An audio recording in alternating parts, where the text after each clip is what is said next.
Good afternoon, everyone. You're listening to the Hello English podcast. I'm Jean, and as always, I'm joined by my co-host, Brian. How are you doing today, Brian? G'day, Jean. I'm doing well, thanks. Just a bit busy this morning, or flat out, as we say here. I've been trying to organise my bags for my holiday. Oh, that's right. You're heading to Bali next week. That is such a classic Brisbane tradition. It's almost a rite of passage for people living here. It really is. I reckon half of Brisbane is in Bali at any given time, don't you? It's only a 6-hour flight from here, so it's actually easier for us to go to Indonesia than it is to drive to some parts of our own state. It's so true. Actually, hold on. Before we get into your travel plans, I want to highlight something you just said. It's time for our first noticing segment.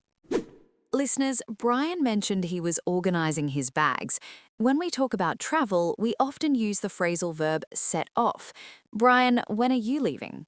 We are setting off at 5 a.m. on Tuesday. Exactly. Set off simply means to begin a journey. You can set off on a road trip, set off for the airport, or set off for a walk.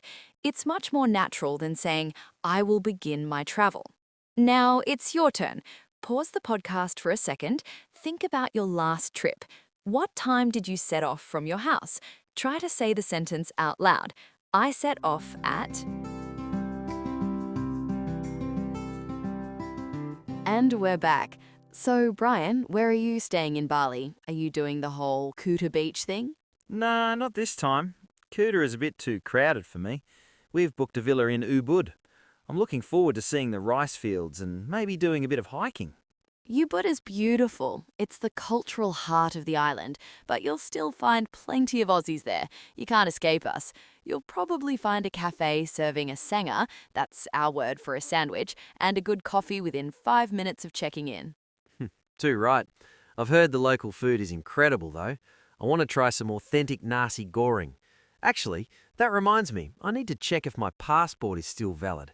I'm a bit disorganised. Brian, you've had months to check that. You're lucky I'm here to keep you on track.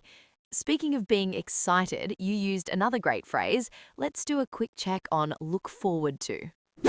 This is a very common phrase, but it has a tricky grammar rule.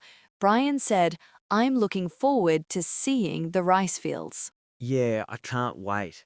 Notice that Brian said seeing, not see. After the phrase look forward to, we always use a noun or a verb ending in ing. So I can say, I'm looking forward to my holiday, which is a noun, Yes. or I'm looking forward to relaxing by the pool. Spot on. Listeners, try it yourself. What is one thing you are looking forward to doing this weekend? Remember to use the ing form of the verb.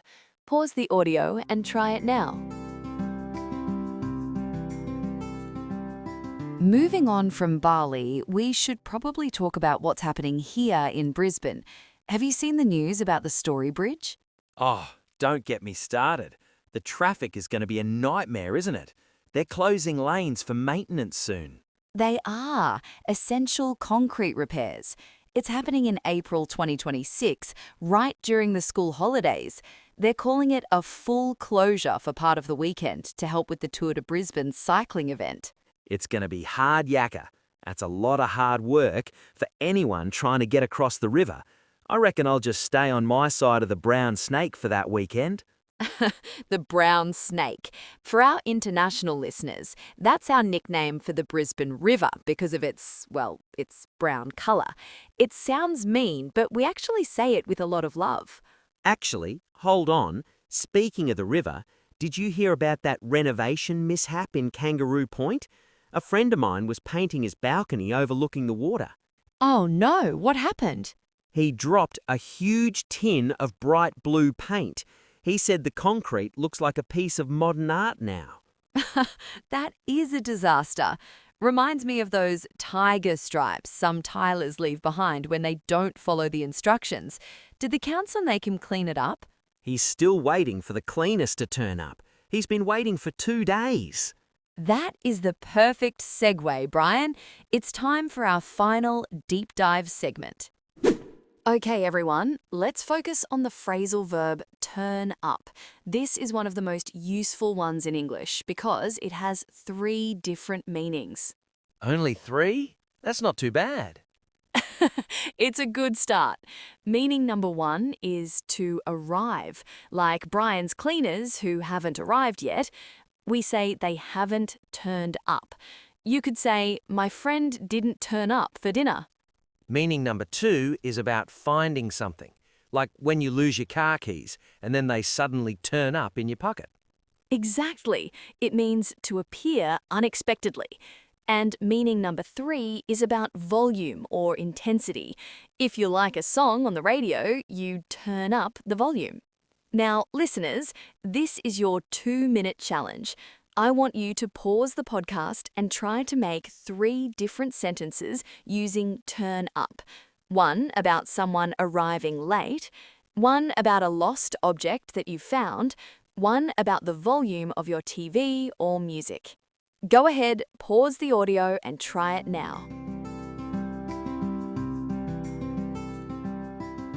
Welcome back. Brian, I hope those cleaners turn up before you set off for Bali. Me too, Jean. Otherwise, my friend is going to have a very blue balcony for a long time. Well, that's all we have time for today on the Hello English podcast. Brian, have a ripper, that means fantastic, holiday in Bali. Don't forget to wear your sunnies and bring me back some local chocolate. No worries, Jean. I'll see you all when I get back. Thanks for listening. If you enjoyed this episode, please like this video if you would like to see more, and consider subscribing and sharing with your friends as this really helps the channel grow. Too right. Catch you later, mate.